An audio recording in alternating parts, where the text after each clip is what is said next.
ভোটের দিন যত এগিয়ে আসছে ততই চলছে জোর কদমে ভোট প্রচার। মঙ্গলবার রাতে ভোট প্রচারে বেরিয়ে প্রচারে নজর কাড়লেন মালদার রতুয়া বিধানসভার বিজেপি প্রার্থী অভিষেক সিংহানিয়া।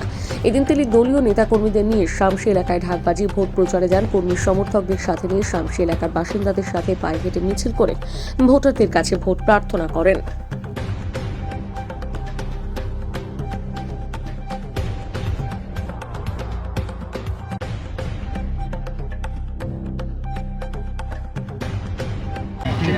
বলছি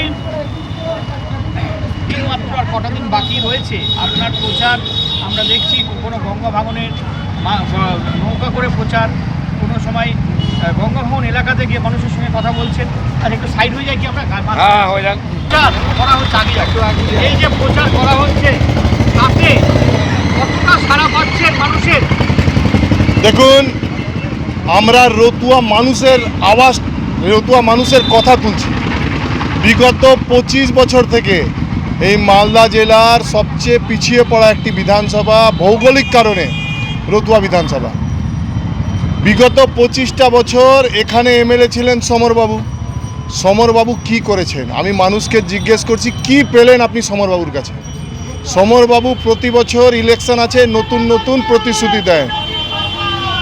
প্রতি বছর তিনি নতুন নতুন প্রতিশ্রুতি দেন, কিন্তু 5 বছরে রতুয়ারবাসী পায় বিগ গোল্লা ছাড়া সমরবাবু রতুয়াবাসীকে কিছু দেননি। নদী ভাঙনের সমস্যা, মূল সমস্যা। তিনি বলেছিলেন রতুয়াতে বাস স্ট্যান্ড করবেন, করেননি। তিনি বলেছিলেন রতুয়াতে কলেজ করব, করেননি। আজকে স্বাস্থ্য ব্যবস্থা ভেঙে পড়েছে, শিক্ষা ব্যবস্থা ভেঙে পড়েছে। তো আজকে রতুয়াবাসী জিজ্ঞেস করছে সমরবাবুকে, আপনি কি দিয়েছেন? আজকে শামসিতে কোনো ডেভেলপমেন্ট হয়নি, ভাদতে কোনো ডেভেলপমেন্ট হয়নি, রতুয়াতে ডেভেলপমেন্ট হয়নি। 14টা অঞ্চল আজকে ফাঁকা, 0-0। তাই মানুষ এবার সাড়া দিচ্ছে, মানুষের আওয়াজ তুলছে বিজেপি। তাই মানুষ দু হাত তুলে ভারতীয় জনতা পার্টিকে আশীর্বাদ দিচ্ছে এবং তারা দেখছে যেভাবে ভারতীয় জনতা পার্টির সরকার ভারতবর্ষের যেসব রাজ্যে ভারতীয় জনতা পার্টির সরকার আছে সেখানে যেরকম ডেভেলপমেন্ট হচ্ছে, তারা সেই মডিউলকে দেখে এবার তারা মন বানিয়ে নিয়েছে ভারতীয় জনতা পার্টির সরকার রতুয়াতে হচ্ছে। এবং পশ্চিমবঙ্গে এই যে রাক্ষসী রূপী যে সরকার, দুর্নীতিগ্রস্ত সরকার, তাকে পশ্চিমবঙ্গবাসী এবার ছুঁড়ে ফেলবে।